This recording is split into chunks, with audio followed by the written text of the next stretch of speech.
Hey everybody, it's Molly.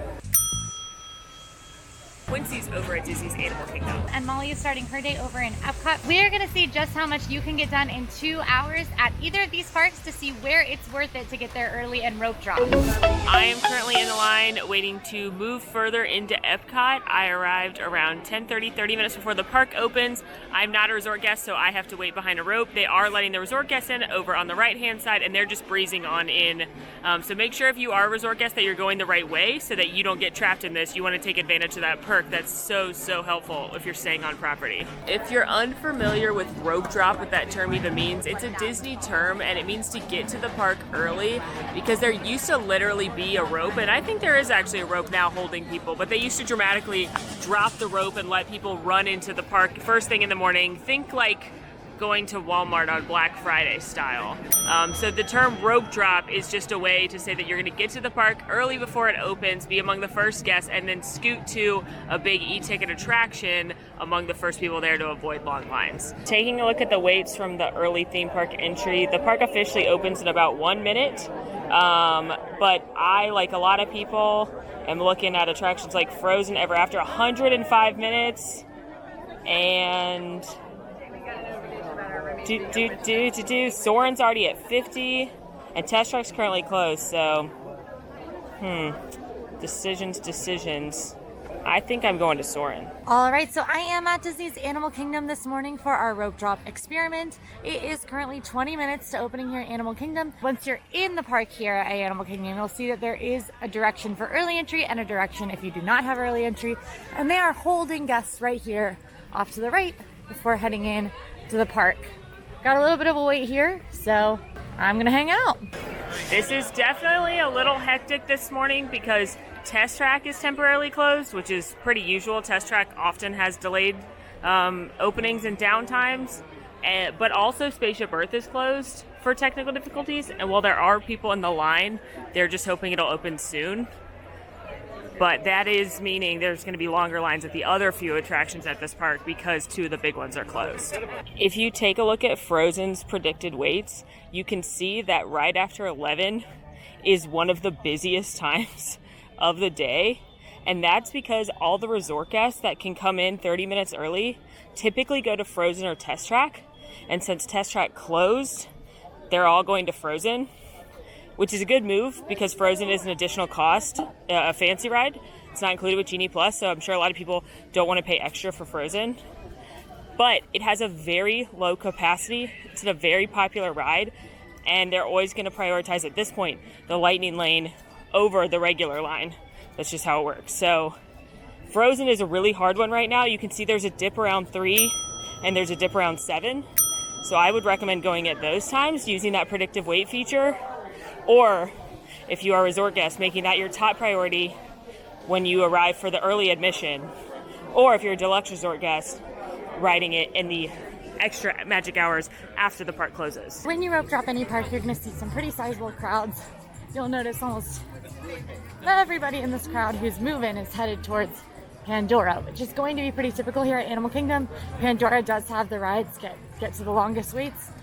Those in Kilimanjaro Safaris. I think our plan today is going to try to get on Flight of Passage while that ride is still a little lower this morning, and then head on over to get a ride on Safaris.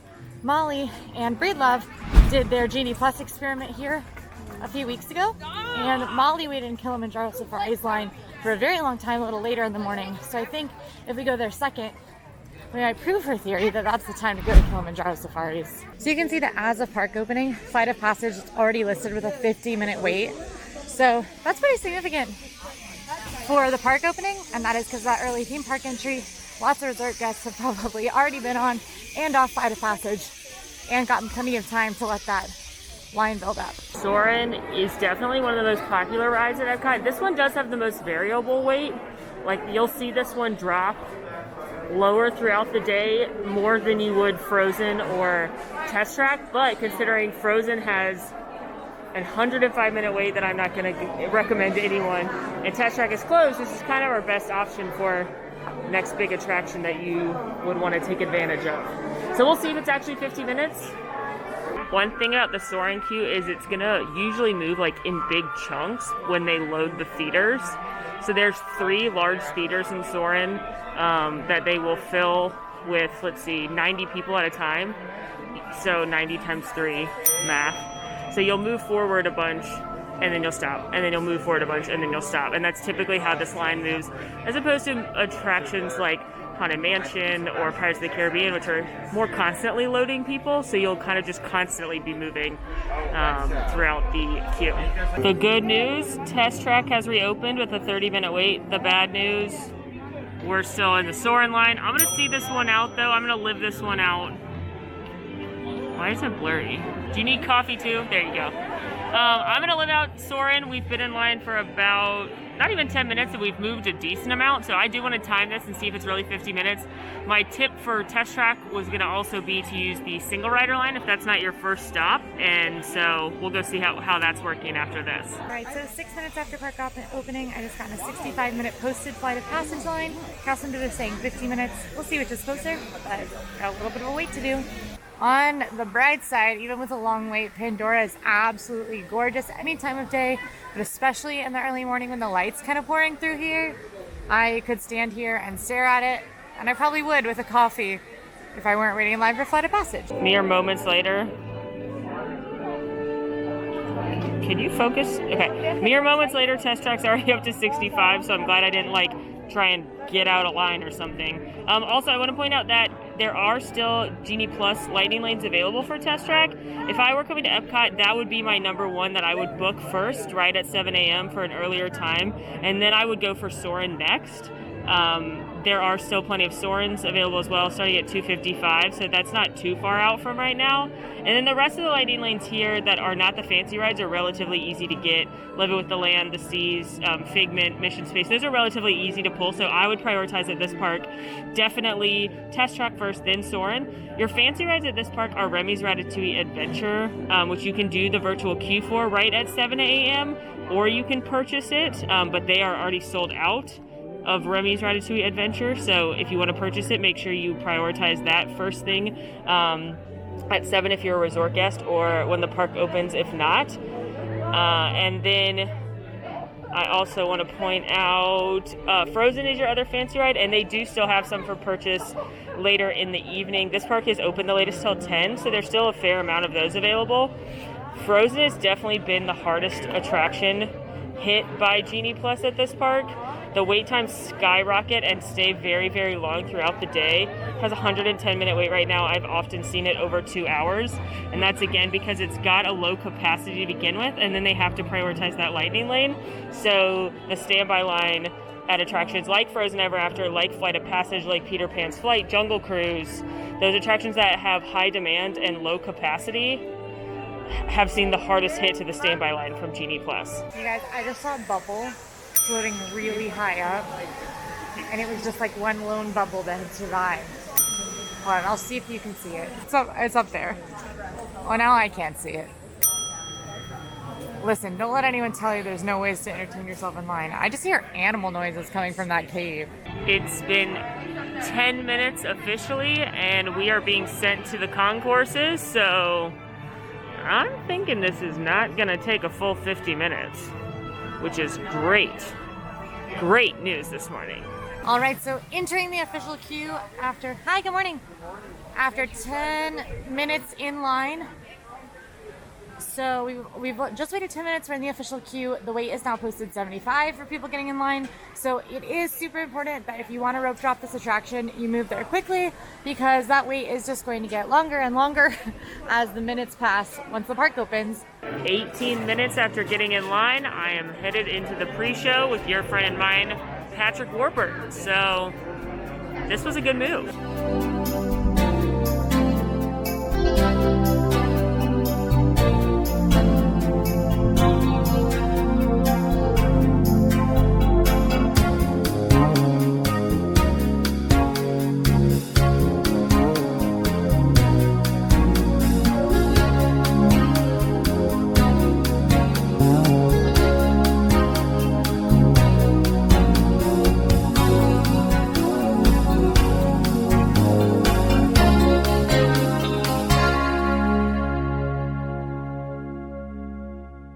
Friends, I just walked into a wall, and and I blame my lack of coffee at this still early hour. Something you'll note about Flight of Passage is that it is one of the fancy rides, so that's the individual attraction selections for the Lightning Lane. That means it won't be included in Disney Genie Plus, but you can get it for a separate fee. You don't have to have Genie Plus, but you can.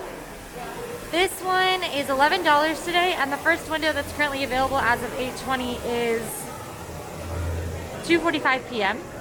So it's a pretty popular one, but not so popular that you can't get it around the time the park opens. The other thing to note is that those wait times are going to be highest earlier in the day, and if you have a full day in Animal Kingdom, the best time to ride Flight of Passage might be right around the close of the park. But be warned, those Lightning Lanes have made the lines a lot longer for Flight of Passage, and they can be a lot longer in the evening too. It's up to an 80-minute wait now, so still rising. Soarin' ended up being just about 20 minutes, which is less than half the posted wait, which is great. It's still posted at a 40-minute wait, and I do feel like the longer the park stays open, the more accurate that is. I have a feeling that knowing both Test Track and Spaceship Earth were down, and that Frozen was already at a 105-minute wait, Soarin' was like, yeah, our line's going to get long because all these other big attractions aren't available right now for a lot of people. So I would say Soarin' is a great move first thing in the morning. If that is on your must-do list and you're not purchasing Genie Plus, Soarin' for me is probably the #1 must ride in this park.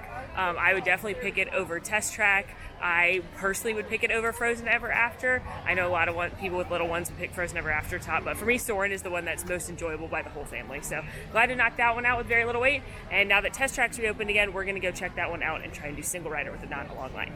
As you can see, it's very busy this morning at Epcot. That's a 30-minute wait at the Seas already, and the park's been open officially for all guests for about 45 minutes.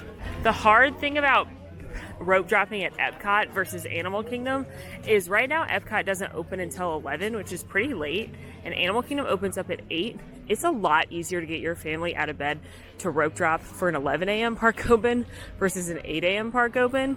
So therefore, you have a lot more people you have to deal with when you rope drop Epcot than you would at any of the other parks, especially Animal Kingdom. 52 minutes since the park has opened and 46 minutes into the queue. We're at the best part. You get to see this really, really cool Navi avatar animatronic. I could literally stare at this all day. Test Track is a very popular thrill ride here in Epcot. One of the main thrill rides, at least until Guardians of the Galaxy Cosmic Rewind opens up sometime next year. Well, wait, is it 2022? What day is it? What is time? What is time? Anyway, it's opening in 2022. It has a 40-inch height requirement, and it is all about cars, baby.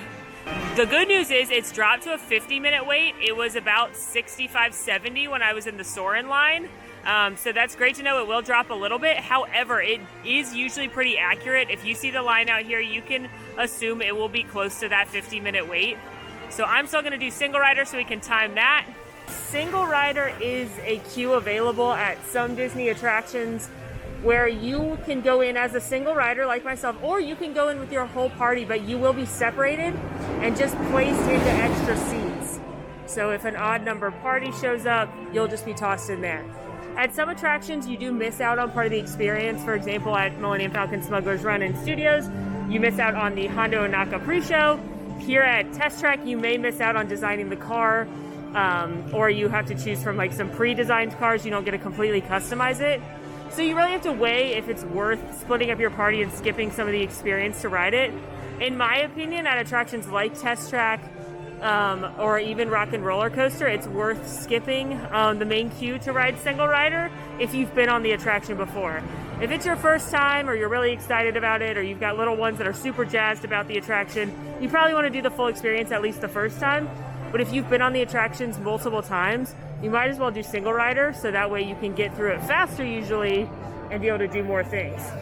All right, I am in the pre-show room at 9:02 and stand on the number you were given. An hour and 2 minutes after park opening, and 56 minutes, right? Yeah, 56 minutes after getting in line. So it was a little shorter than the posted 65 when I got in line. Looks like they do have the design studio on. like I said, if you are riding in single rider, you can just pick from a few pre-selected cars. You can select which of the components is most important: capability, efficiency, responsiveness, power, and then just pick from some of the pre-made cars here. One of the perks of riding the full attraction, whether through the standby line or the lightning lane, is that you do get to design your car from the ground up, choose its color, choose its paint job, etc. But it is nice that you still get to pick a car when you're in single rider. Update, this is not moving very quickly. Put the standby system on, quickly. Standby. It's been about 20 minutes and I'm up on the loading platform, so looks like the single rider line will be about half of the posted standby line.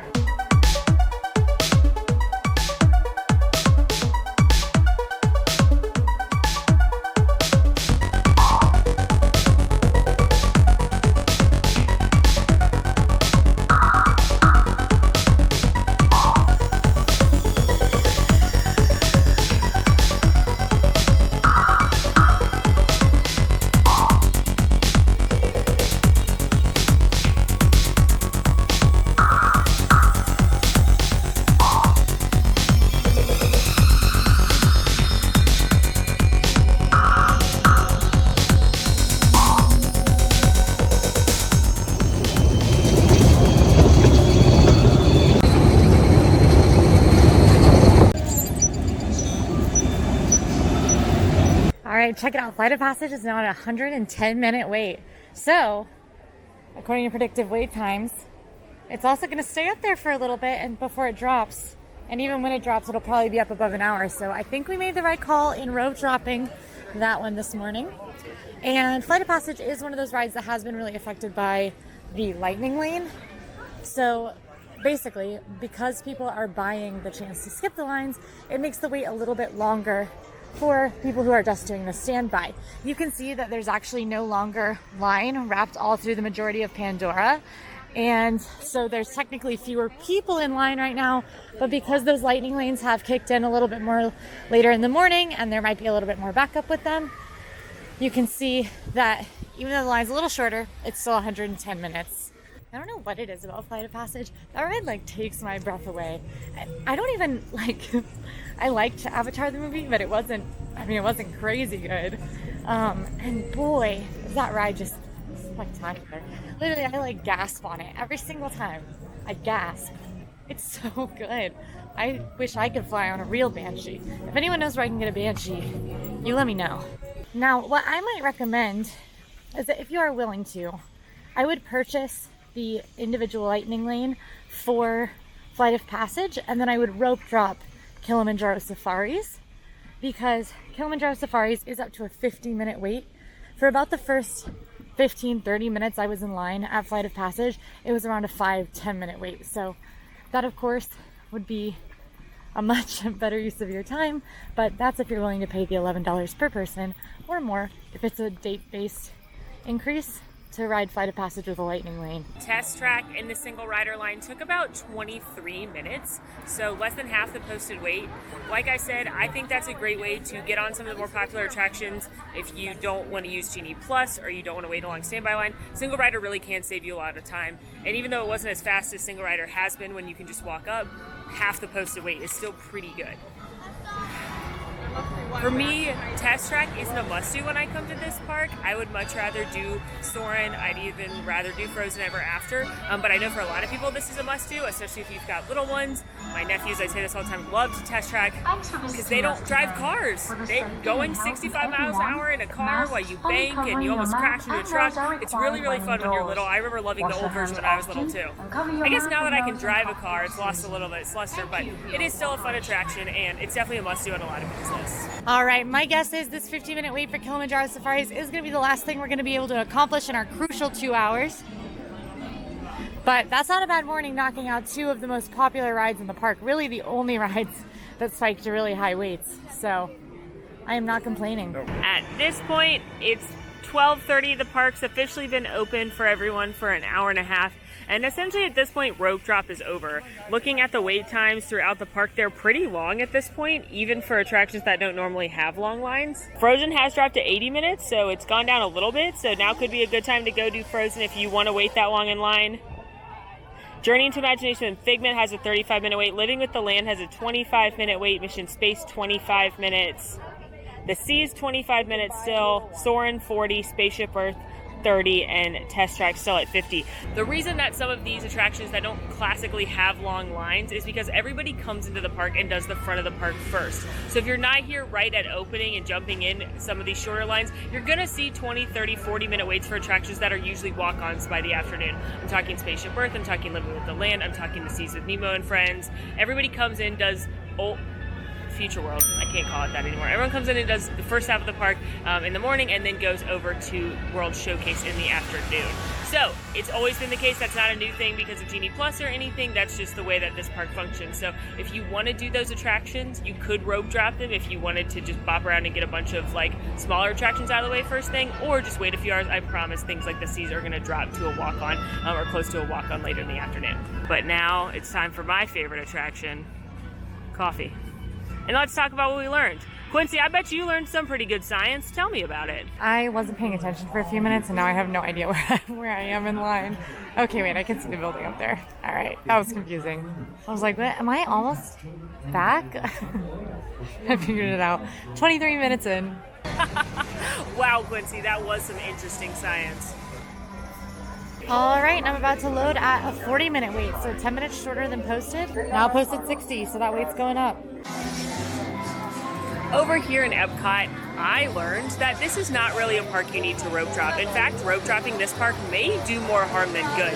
EPCOT is definitely a park that thrives in the afternoon, in my opinion, and a lot of the attractions that normally have really low waits actually have longer lines in the morning because everybody comes in and wants to do them first. There's not a ton of attractions in this park, so what most people do is come in, do all the attractions in the front of the park, and then go eat and drink around the back of the park. So you can actually capitalize on lower waits at some of the classics like Spaceship Earth, The Seas with Nemo and Friends, The Land, Figment. You can actually capitalize on lower waits if you don't go right at rope drop in the morning, in the afternoon. For rope drop at this park, it's a hard decision to know what to do. Frozen Ever After is, again, one of the rides that was hit the hardest by Genie Plus. It's already got a low capacity, and now you're adding in a lightning lane, so that one's going to be tricky to figure out when to do it throughout the day. For that one, I say the best bet is to watch that predictive wait. It seems to have a few dips in the afternoon, or look at it in the evening. If you're a resort guest, it is important to get here early so that you can get on Frozen Ever After during that early park entry. Get here as early as you can to be one of the first guests taking advantage of that perk. Or if you're a deluxe resort guest, stay late and ride it then. However, I do agree with Quincy that rope dropping over at Animal Kingdom is very important, especially if you don't want to pay for Flight of Passage. The easiest way to get on it is going to be to go first thing in the morning or last thing at night. That is so interesting, Molly. I don't know what to do with that information because I don't know what it is yet because I haven't learned it, but I'm sure that it was fascinating information that you just shared. So what did I learn? I was really only able to do Flight of Passage and Kilimanjaro safaris, but that, in my opinion, was a successful rope drop considering I only waited under an hour for Flight of Passage and I only waited 40 minutes for Kilimanjaro safaris. Now, if you are going to purchase Genie Plus, I still recommend riding Kilimanjaro safaris in the morning just because that's when the animals will be the most active. And if you are going to purchase the individual attraction selected lightning lane for Flight of Passage, you can obviously do that whenever. Remember to book as early as you can, but the benefit to that is that you can do Kilimanjaro safaris first thing, rope drop it, wait 10 minutes, see the active animals, and then maybe you'll have time to do it again later. I don't know. Do it twice. I love Kilimanjaro safaris. Did you guys see those giraffes? We were in a tower of giraffes. I was a giraffe. Well, that's a wrap on this rope drop video at EPCOT and Disney's Animal Kingdom. And EPCOT today. We are going to do this at the other two parks as well, so stay tuned for Magic Kingdom and Disney's Hollywood Studios. If you enjoyed this video, go ahead and like and subscribe, and you can follow us on social media at AllEars.net. Let us know down in the comments what other kind of science you want to see. Do you want to see more weight challenges? Do you want to see more Genie challenges? Do you want to see more transportation? Let us know all of that, and let us know your questions that we can answer in Walt Disney World, because we will do more science. That's the point of science, folks. I'm learning, you're learning, we're learning, Molly's learning, everybody's learning. I know, I totally agree, Quincy. Until next time, I'm past Quincy. And I'm Molly. Thanks for watching. Bye. I hope that's enough pieces to put together. Want to see more of my videos? Click over here. Want to subscribe? You can do that right here. And also, ring that notification bell to make sure you get instantly notified anytime we post a new video. Thanks for following. See you real soon.